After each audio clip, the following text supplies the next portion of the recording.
araw. So, handa na ba ang ating mga grade 9 learners dyan? Ngayon ay tatalakayin natin ang pang week 9. Most Essential Learning Competency. At eto, tignan natin kung ano-ano itong mga to.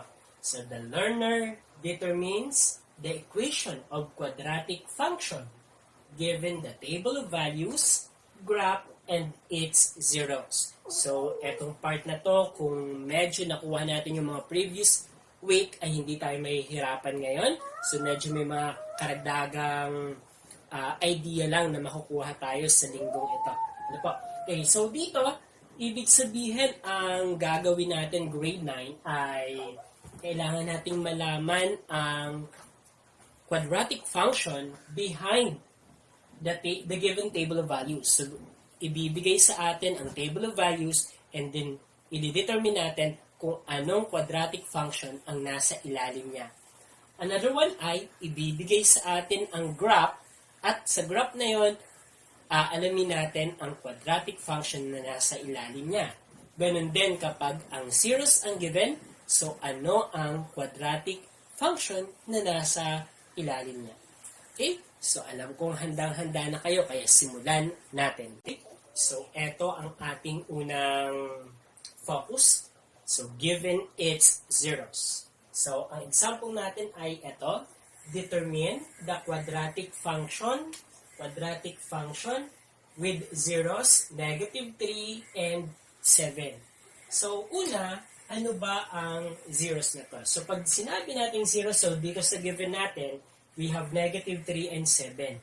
So, other term for zeros ay x-intercept. So, ibig sabihin, kung x-intercept yan, kung ito ang ating x-axis, so, at ito ang ating parabola, so let's say, example lang yan, itong point of intersection ng parabola to the x-axis, yan ang ating x-intercept. Diba? At yan din ang ating zeros. At yan din ang roots. At kay quadratic equation, yan ang ating solution. So kung titignan natin, konektado pa rin ito kay quadratic equation. No? So, yan ang pwede nating maging makuhaan ng idea sa kung paano natin makukuha ang function na given ang roots. Okay, so tignan natin. So, ang first method na tatalakayin ko ay ito.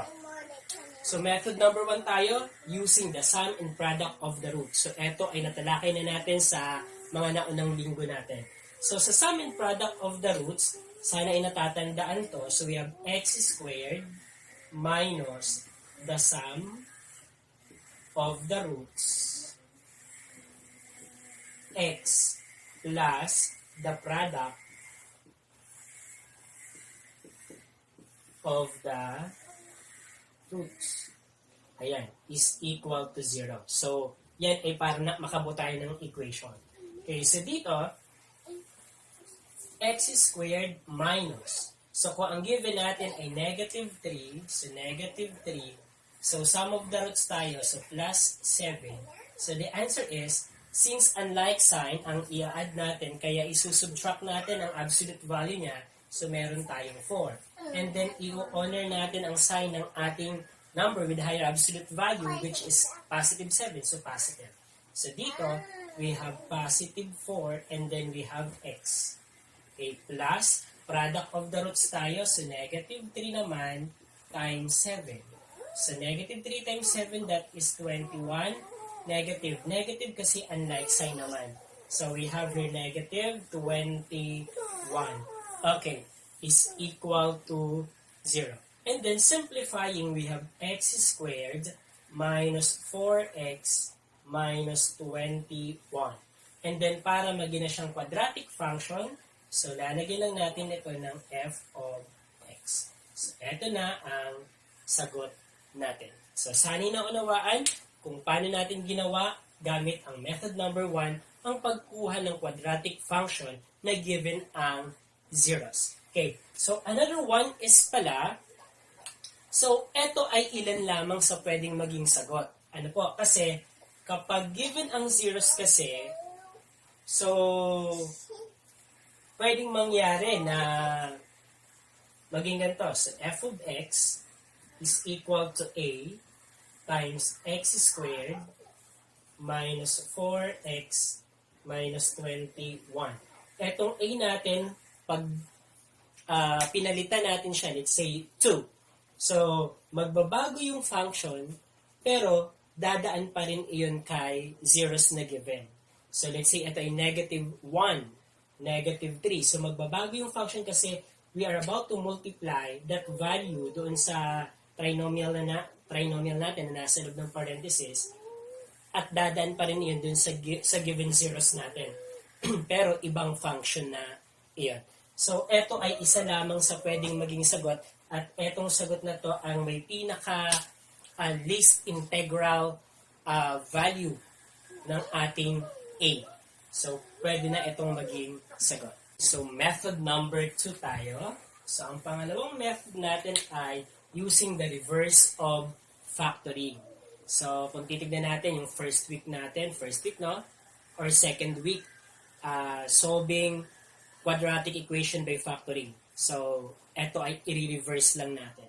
So, since ang given natin ay negative 3 at 7, ibig sabihin yan ang value ng ating x. Diba? Okay. So, after that, gagawin natin, so, meron na tayong dalawang linear equation. So, ngayon ay i-equate natin sila sa 0. So, transpose natin to. So, we have x plus 3 is equal to 0. X minus 7 is equal to 0. So, transpose natin si negative 3 doon kay left side, ganun din si 7. Okay, pagkatapos niyan, so we now have this one. So, i-multiply na natin. So, we have x plus 3 times x minus 7 is equal to 0. Okay, then, ito ay gagamitan na ng FOIL method or pwede rin namang other method basta ma-multiply natin itong binomial by binomial. Okay, ang ginagawa ko dito ay yung box method. So, x, then 3, and then x, negative 7. So, x, positive 3, x, negative 7. And then, product nito, x squared. Dito siya. Product nito, so we have 3x. Then, product nito, we have negative 7x. Product nito, we have negative 21. Okay? And then, kukunin na natin to. We have x squared. Ito yan. And then, i-combine natin tong diagonal na to. So, we have, or else, pwedeng isulat muna natin. So, negative 7 plus 3x. Then, ito, we have negative 21 is equal to 0. Then, simplify more kasi etong nasa middle term natin, yung negative 7x and 3x, ay like terms. So, i-combine natin siya. So, we have x squared. So, adding unlike sign, so we will subtract. We have 4. And then the number with higher absolute value is negative 7. So, the sign must be negative. So, we have x. And then minus 21. Ayan. Is equal to 0. Then, gagawin na natin siyang function. So, gagawin f of x is equal to, copy lang natin yan, x squared minus 4x minus 21. So, meron na tayong quadratic function na kung saan itong quadratic function na to ay may zeros na negative 3 and 7. And as I've said earlier, hindi lang to ang sagot kasi maraming pwedeng maging sagot nito. So, pag minultiply natin ang bawat term ng number, common number, ay magbabago yan, pero same pa rin na meron siyang zeros na negative 3 at 7. Okay, so nandito naman tayo sa pangalawang case. So ngayon naman ay pinagsama ko na kasi konektado din naman. So given naman ngayon ay table of values, ito, at ang graph ng ating quadratic function, and then pinapahanap sa atin kung ano yung equation ng quadratic function na yan. So, determine the quadratic function given its graph or table of values. So, pinagsama na natin. Okay. In this case, kung titignan natin sa graph natin, andyan ang vertex. So, present ang vertex. Kung present ang vertex, madaling makuha ang quadratic function niya. At kung titignan natin, ay may isang point, eto, naklarado na makikita natin kung ano yung coordinate na yan. So, eto ay, kung titignan natin, nandito siya. So, one of the zeros, no? So, this is negative 3, 0. So, ang x ay negative 3, 0 naman ang y. So, yan ang gagamitin natin sa pagkuha ng kanyang equation of the quadratic function. Okay, aside from that, mapapansin mo, etong graph, etong table of values na to ay nagko-correspond dito. So, hanapin natin. So, kapag table of values naman ang given, so titignan natin dito, dapat ay, ano yan, tuloy-tuloy yan, para same ang difference nila. Okay, next ay, titignan ang y.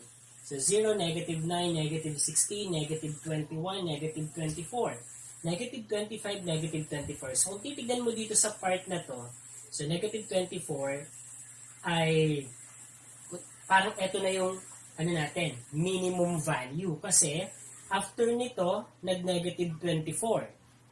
Before ng negative 25 ay negative 24. So, dyan, mapapansin mo na ito ay nagpapakita na siya ay vertex. Visible si vertex kay table of values. Ayan. And then, so with regards to this, para pareho lang ang computation na gagawin natin, ito yung point na to. So, ibig sabihin, kapag ito yung given, or ito yung given, same ang computation na pwede natin gawin in this kind of given graph and table of values. So, paano nga ba ito gagawin? So, dito, given ang vertex, so, ang kailangan natin dito, sa method na to, so, ang required dito ay vertex and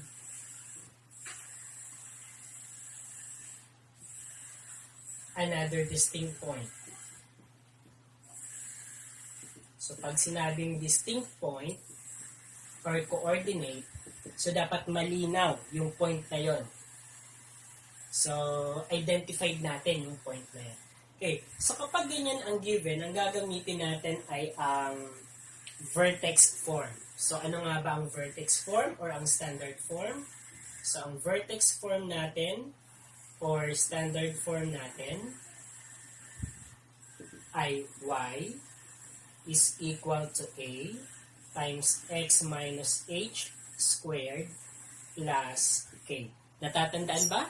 So, tinalakay ko yan nung mga nakaraang linggo. So, ito ang susundan natin. Okay, so una, ilalagay na natin, alam natin na kung ito ang vertex, ito ang h, at ito naman ang k. So, may isa-substitute natin siya dyan. So, we will have, okay, so dito ka na siya ilalagay, ha? Okay, sige, tuloy dito. So, y is equal to a.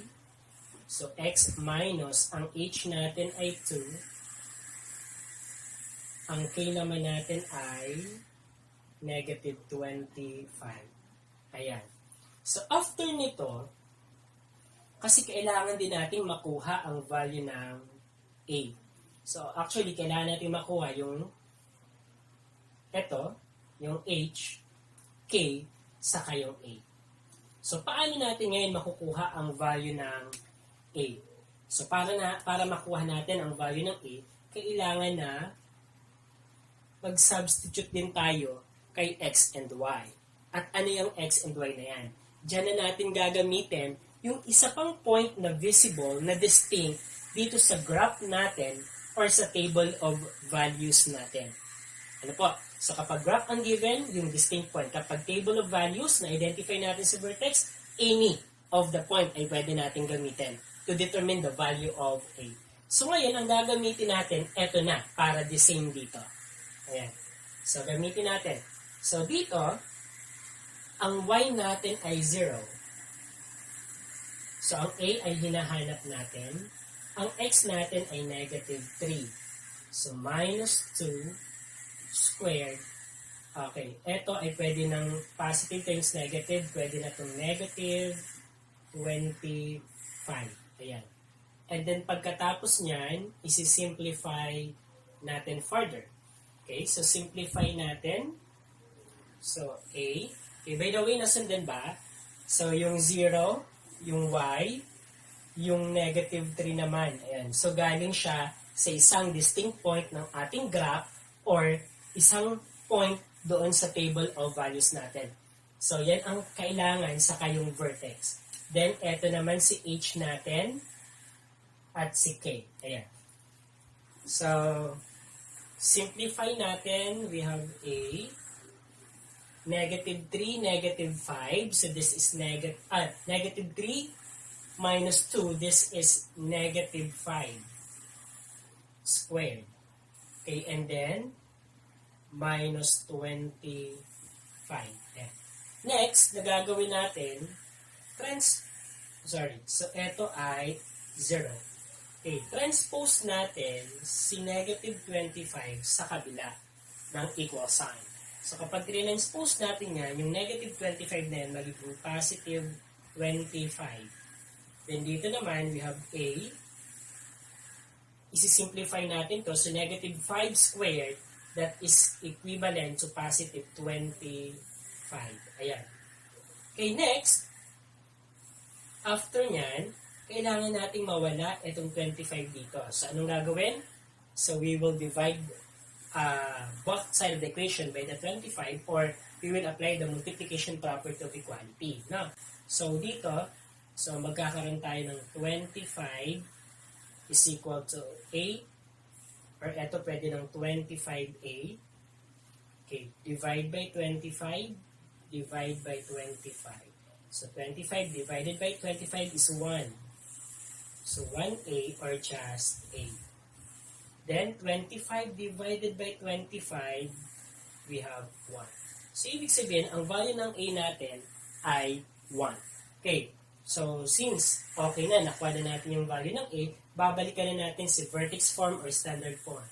So, we have y is equal to a x minus h squared plus k. Then, papalitan ang a, ang h, saka ang k. So, we have y is equal to, ang a na nakuha natin ay 1, x, ang h natin ay 2,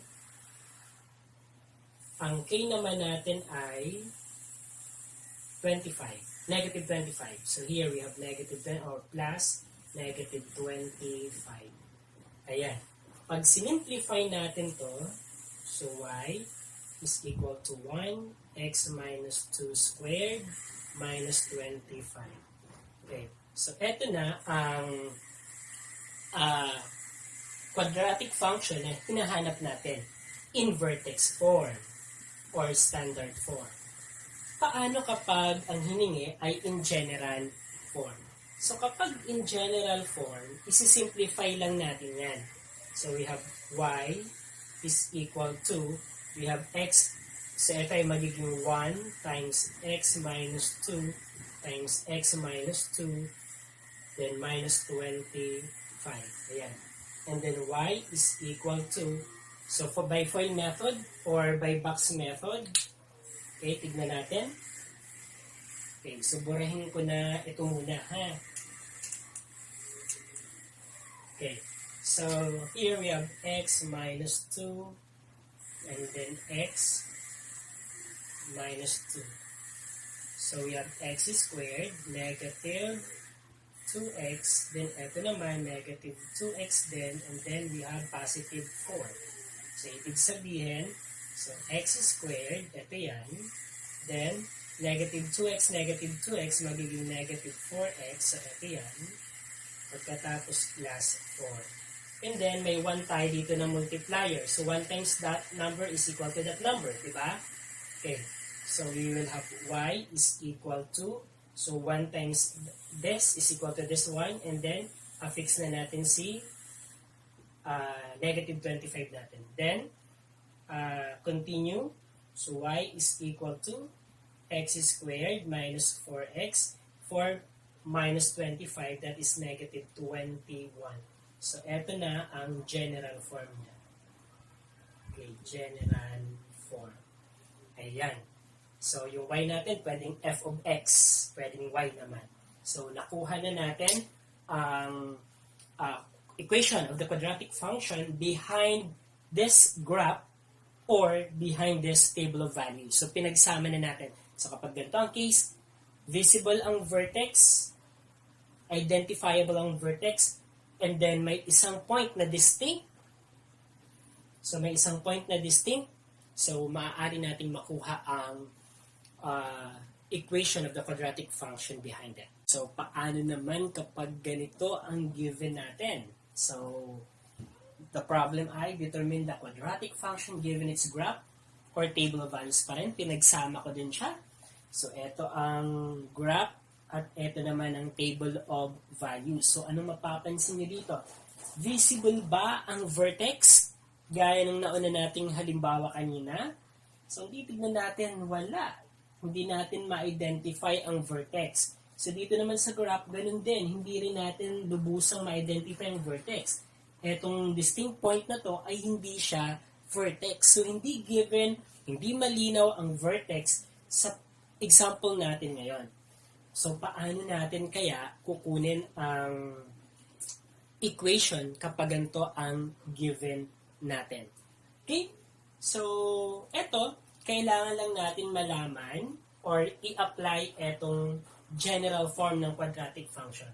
So, ang general form ng ating quadratic function ay y is equal to ax squared plus bx plus c.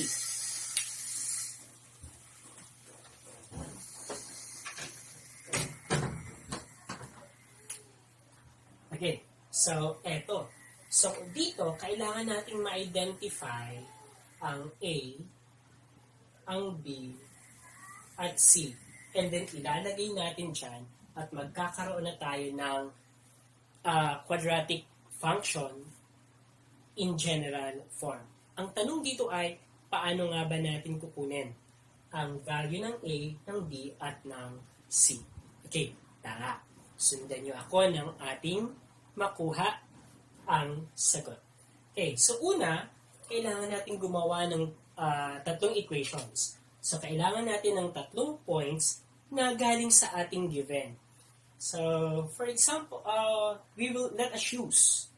So, negative 2, negative 9. So, kay table of values naman, so ito. So, yan ang gagamitin natin. So, negative 2, negative 9. Okay? And then, ilalagay natin siya dito kay general form. So, ang general form natin ay y is equal to ax squared plus bx plus c. So, ang y natin, take note na ito ang x, ito ang y. Diba? So, we have negative 9 is equal to a.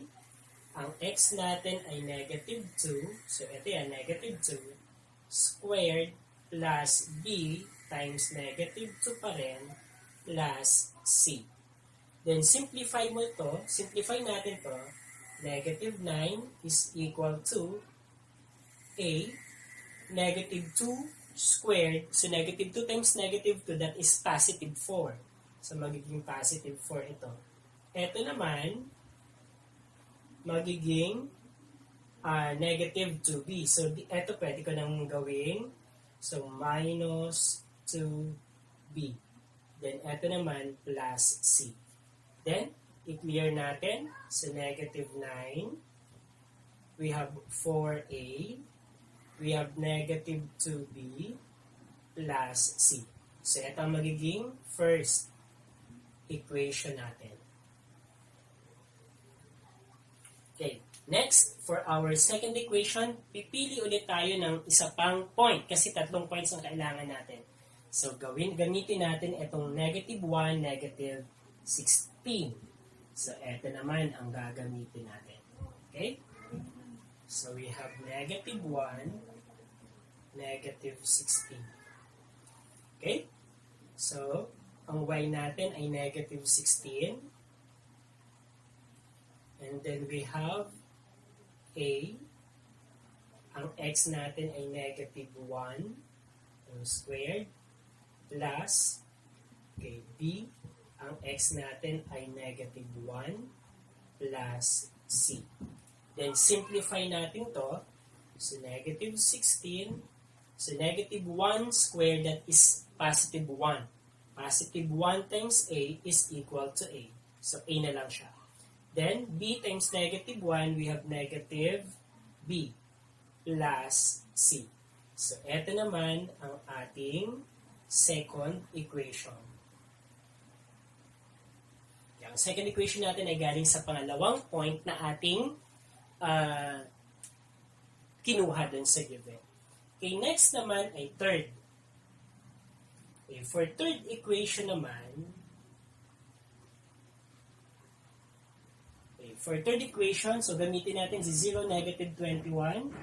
So, eto. So, pwede rin naman yun. Pwede rin naman to. So, kahit alin doon. So, basta dapat tatlo ang makuha natin.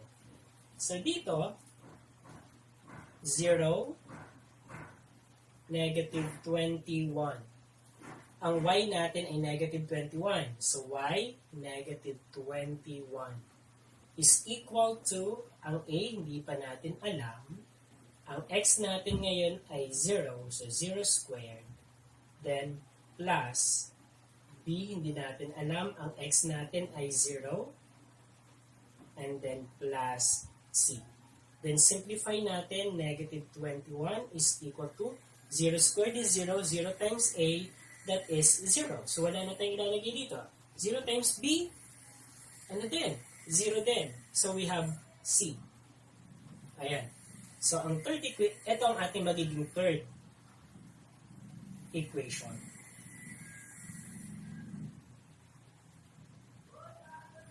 Okay, so ito ang third equation natin. Okay, kung titignan natin, na-identify na natin yung ating c kasi negative 21 is equal to c. So, ibig sabihin dito ay negative 21. Siguro kung ang pinili natin ay yung iba, hindi ito ang makukuha natin. Ayan. Pero, magiging hint ito sa atin. So, dapat pala, kung mayroong 0 na kapartner, yun na ang gamitin natin na sa ordered pair. So, para mas mapapadali. Okay, next dito ay i-equate natin ang first equation saka ang second equation natin. We have a negative 9 is equal to 4a minus 2b plus c. Since identified na natin yung c, pwede na nga natin ilagay yung negative 21 sa c natin. Okay, gusto nyo, okay, ilagay na natin kasi na-identify na natin para hindi na rin tayo mahirapan. So, in case na meron na tayo na-identify doon na specific value of ABC, pwede na natin ilagay. So, negative 21. Okay. Pagkatapos, ang second equation natin ay negative 16 is equal to A minus B. Okay? Then, ito din ay negative 21. Okay. Okay. So, after nyan, eto, kailangan ay may ma-eliminate tayo. So, nung grade 8 tayo ay tinuruan tayo ng elimination method kapag, kapag involved na yung dalawang variables. So, we can use elimination method. Or yung isang term nito ay addition or subtraction method. Okay, so paano ba? Paano ba ito natin isusolve? So, dito, ito kasi i-add natin to So, para may ma-eliminate. So, i-add natin tong dalawang equation na to.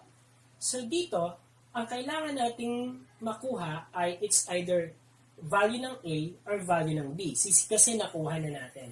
So, dito ay magpipili tayo ng kung ano ang gusto nating mawala, ma-eliminate. A ba or B?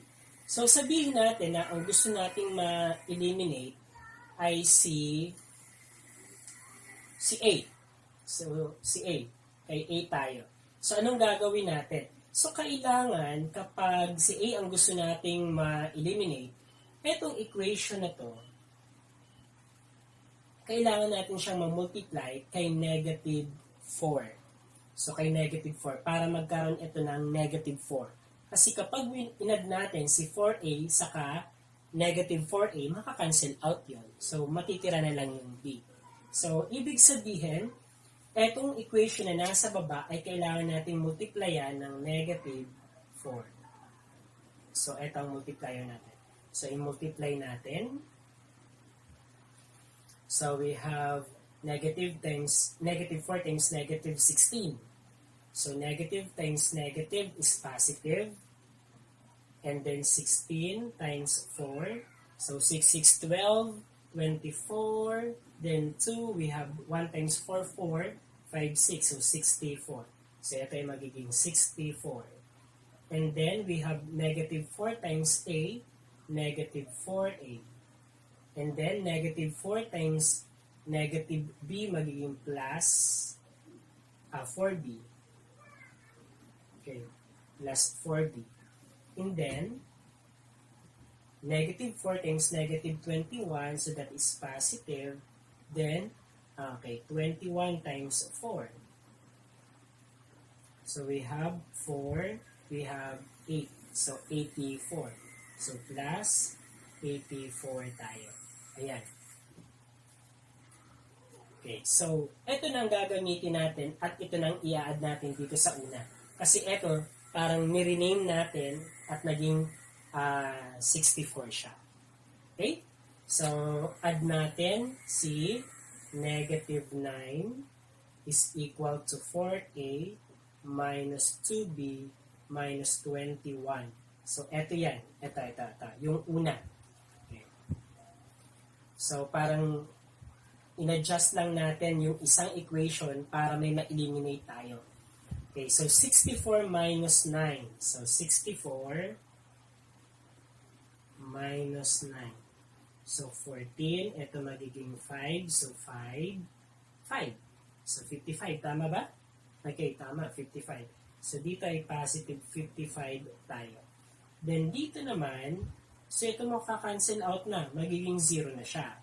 So, next, ito naman ay 4B plus negative 2B magiging 2B. So, positive 2B kasi ito ang mataas na absolute value. Positive siya. No? Then, subtract kasi ang like sign. So, ito naman, so subtract natin, ang mas mataas na absolute value ay 84. So, positive siya. Then, subtract, we have 3. Ito naman ay 6. Okay, 63. Okay. So, dito, makukuha na natin ang value ng ating B. Okay? Next, okay, so nakuha na natin ito, no? Transform natin yung 63 dito kay 55 kasi like term sila. So, we have 55 minus 63. So, magiging negative 63 yan. Is equal to 2B. Ayan. So, unlike sign, okay, 55 minus 63. Mas mataas yung subtrahend. So, ibig sabihin, negative ang sagot. And then, subtract natin 63 and then 55. So, 13, 5. So, ilan yan? We have 8, no? Tama ba? 8. So, ito ay negative 8 is equal to 2B. And then, may 2 pa tayo dito nakatabi ng B. So, kailangan siyang i-divide by 2. Okay, so, siguro dito na. Kaya niyan dito. Okay. So, negative 8 is equal to 2B. So, para mawala itong 2 na to, divide by 2, divide by 2. So, 2 divide by 2 is 1. So, 1B times, okay, 1 times B is B na lang. Negative 8 divided by 2, we have 4 negative. So, ibig sabihin, ang B natin ay negative 4. So, ito ay negative 4. So, ang problema na lang natin ngayon ay A na lang. So, madali na ang pagkuha ng A natin. Okay? So, para makuha natin yung value ng A, So, kahit alin sa equation ang gamitin natin. So, nabura ko yata ito. Pero ito ay plus C. Ito, no? Kaya ang second equation natin ay plus C. So, feeling ko mas madaling gamitin ang second equation natin than this. Kasi ito mga medyo mataas yung number eh. Samantalang ito ay A minus B plus C. Diba? So, ito na lang ang gamitin natin. So, gamitin natin ang second equation. So, we have negative 16 A minus B plus C. So, negative 16, substitute lang tayo. Kay A, hindi pa natin alam. Kay B, negative 4. Kay C naman, negative 21. Okay? So, negative 16 is equal to A. Magiging plus 4. Magiging minus 21. Okay, next to that, so negative 16 is equal to A. 4 minus 21, so unlike sign, subtract. And then, mas mataas ang negative 21, kaya negative. So, 21 minus 4, so ilan ang sagot? 17, tama ba? So, magiging 11, magiging 1, di ba? So, we have, okay, 7 nga, 17 nga. Okay, so 17. Okay, so next to that, transpose natin. So magiging negative 16 plus negative 17 siya from the left, from the right, pag nilagay kay left ay magiging positive 17 is equal to A. And then, perform the operation, we have 1 is equal to A. So ibig sabihin, ang A natin ay 1. Ayan. So, medyo tapos na tayo kay computation. So, next na. So, burahin ko na to. So, medyo mahaba-haba ang computation niya, pero kayang-kaya to. So, kailangan natin ang basic knowledge natin doon sa addition of or elimination method ng anong topic ito sa grade 8. Okay, pang grade 8 na topic. Hindi ko maalala sa ngayon. Okay, so ngayon ay, so y is equal to, ang a natin ay 1. So x squared, okay, plus negative 4x plus negative 21. Then, simplify natin, y is equal to x squared minus 4x minus 21. So, ibig sabihin, ito na ang ating equation of the quadratic function in general form. Okay, in general form ang nakuha natin. So, may katanungan ba? Okay, so sana ay may natutunan kayo sa video lesson na ito. At kung may mga katanungan pa, kasi ang math kasi iba-iba eh. Iba-iba, depende sa given, depende rin sa nagamit nating mga points, no? So, didepende sa kung anong mapipili natin, kung gaano pa siya magiging komplikado sa solving natin. Pero kung alam natin ang basic math ay laking tulong noon or malaki ang tulong noon. Kaya kung medyo hirap kay basic math, so kailangan balikan natin ang grade 7 lessons. So meron din tayo sa ating YouTube channel noon. Panuurin iyon ng matutunan. Maraming salamat at please share, like, and subscribe my YouTube channel. Thank you!